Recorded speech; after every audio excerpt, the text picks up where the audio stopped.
A study released today is highlighting the depth of homelessness in Ontario. It shows more than 80,000 people were known to be homeless, and it predicts the situation is on track to get worse. That is, unless governments start to make some major investments. Canada just counted nearly 60,000 homeless people on a single night.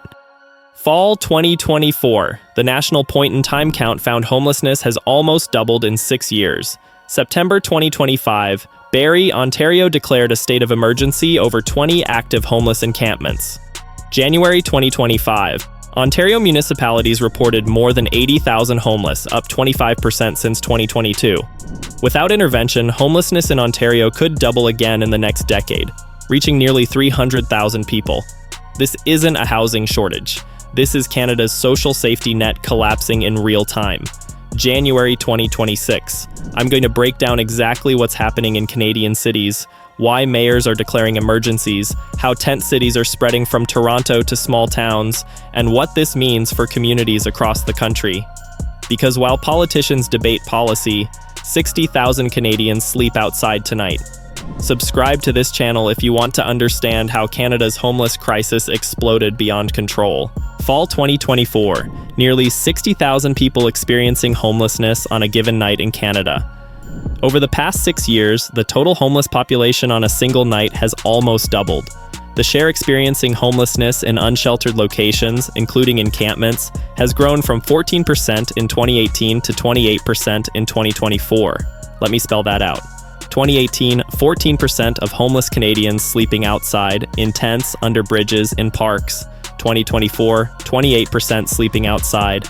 The percentage doubled while the total homeless population also doubled. That's a quadruple increase in unsheltered homelessness in 6 years. At least 235,000 people experience homelessness in Canada per year. The number of people experiencing homelessness increased by 20% in the last 5 years. Homelessness is estimated to cost around $7.05 billion per year to the Canadian economy. 235,000 Canadians homeless annually.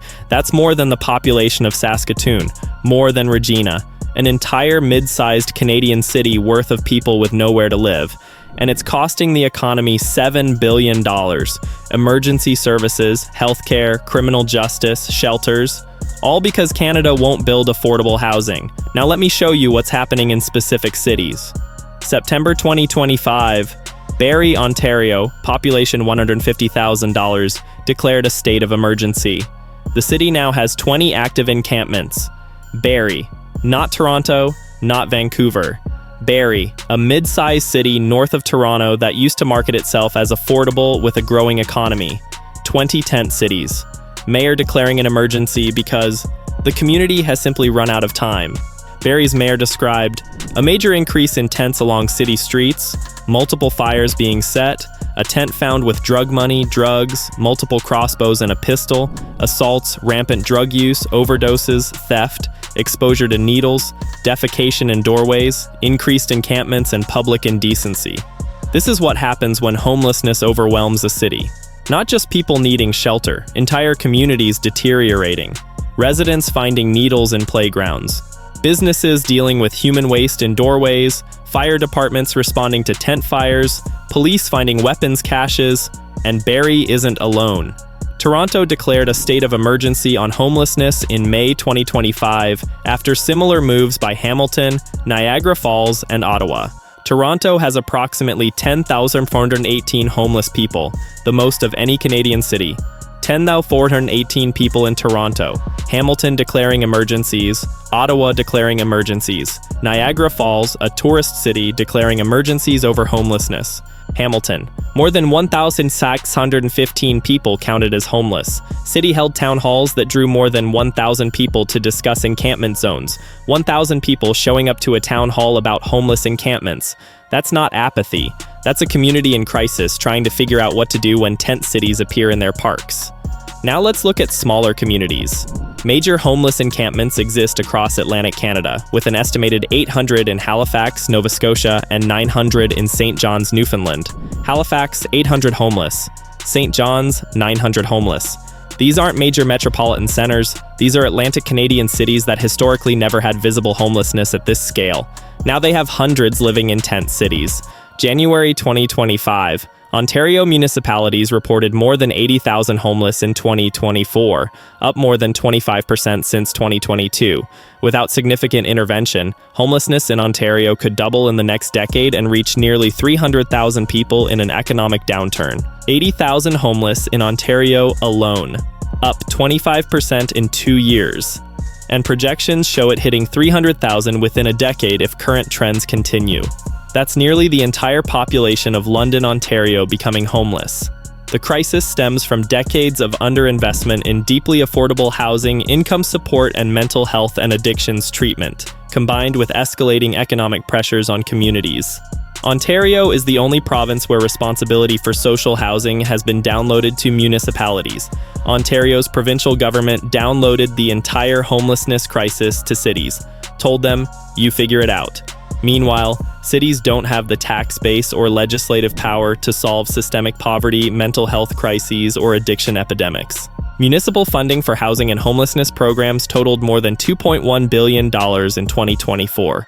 Recent provincial investments represent just a fraction of what's required, offering nominal increases to already overstretched shelter and housing programs. Cities spending $2.1 billion. Provincial government offering nominal increases. And the crisis keeps accelerating because nobody's building the deeply affordable housing needed to actually house people. Here's what makes this particularly devastating. Indigenous people make up only 5% of the Canadian population, but comprise 31.2% of those who sought emergency shelter in 2023. Out of 31% Indigenous respondents, 24% were First Nations, 6% Métis, and 2% Inuit. Indigenous Canadians, 6 times more likely to be homeless than their population share. This isn't random. This is systemic racism, intergenerational trauma from residential schools, and government policies that have consistently failed Indigenous communities. People aged 25 to 49 were most likely to use shelters in Canada, with 60.3% of people experiencing homelessness coming from this age group. Ages 25-49. Not elderly people who can't work, not teenagers, working-age adults who should be in their prime earning years. Instead, 60% of homeless Canadians are people who should be building careers, raising families, contributing to the economy. Now let me show you what cities are actually doing. Court rulings found evicting people from encampments violates the charter if there are insufficient indoor shelter spaces available. An Ontario Superior Court ruling in Waterloo set this precedent, while a similar ruling in British Columbia was made more than a decade ago. Cities cannot clear encampments if they don't have shelter beds available. Courts ruled it's a charter violation, so cities are stuck. Shelters at capacity, encampments growing, and no legal power to move people without providing housing alternatives. Barrie City Council proposed bylaw amendments that would have made it illegal to provide food, water, money, or tents to homeless people in public spaces. Council ultimately shelved the idea in the face of widespread criticism. Barrie tried to make it illegal to give homeless people food or water. That's how desperate cities have become, proposing to criminalize basic human compassion because they don't know what else to do. In 2023, during a point-in-time count in the Greater Victoria area, there were at least 1,265 people experiencing homelessness, a 9.32% increase since 2019. Homelessness in British Columbia has been linked to the expensive housing market. Victoria, 1,665 homeless, up 9.32% in 4 years. Vancouver's housing costs pricing people onto the streets. BC's rental market so expensive that working people can't afford apartments. 85% of homeless respondents have at least one significant health challenge. Substance use issues topped the list, with 61% citing this as a major challenge, followed closely by mental health issues at 60%. 85% with health challenges, 61% substance abuse, 60% mental health issues. This isn't just a housing crisis, it's a healthcare crisis, an addiction crisis, a mental health crisis, all converging simultaneously. At least 35,000 people experiencing homelessness on any given night, impacting over 235,000 annually. Public spaces like libraries are serving as frontline responders, providing essential supports to homeless people seeking relief from harsh weather. Libraries. Public libraries have become homeless shelters because actual shelters are full.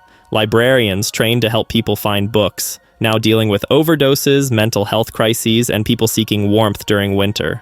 Here's the economic solution nobody wants to fund. An estimated additional $11 billion over 10 years could end chronic homelessness by boosting the supply of affordable housing, improving transitional and supportive services, and enhancing prevention programs. $11 billion over 10 years. That's $1.1 billion per year to end chronic homelessness in Ontario. Compare that to the $2.1 billion cities are already spending just managing the crisis with emergency shelters and services that don't actually reduce homelessness. But provincial and federal governments won't commit that money. There has been no enhancement to permanent federal homelessness funding announced. An enhancement to permanent funding could support local officials in maintaining improved physical distancing, assist in transitioning people from shelters and encampments into permanent housing, and help pay for increased costs. Federal government, no new permanent funding. Provincial governments, nominal increases. Cities, drowning in crisis response costs while homelessness keeps growing. Prime Minister Mark Carney announced a $13 billion budget for the newly created Build Canada Homes Agency, which will begin to oversee plans to build housing on federal lands. $13 billion sounds impressive until you realize it's spread over years, focused on middle-income housing, and does nothing for the 60,000 people sleeping outside tonight who need supportive housing with addiction and mental health services. A 2021 study showed that 20.9% of households who rent or own their home spend more than 30% of their income on housing. These households have an increased danger of homelessness. Millions of Canadians spend more than half of their income on housing, putting them at serious risk. 1 in 5 Canadian households spending over 30% of income on housing. Millions spending over half their income on rent or mortgages. All one emergency, one job loss, one health crisis away from homelessness. Here's the bottom line for Canadians watching this crisis unfold. Nearly 60,000 homeless on any given night, doubled in 6 years. Unsheltered homelessness quadrupled. 80,000 homeless in Ontario alone, projected to hit 300,000 within a decade. Cities from Toronto to Barrie to Halifax declaring states of emergency. 20 tent cities in a single mid-sized Ontario town.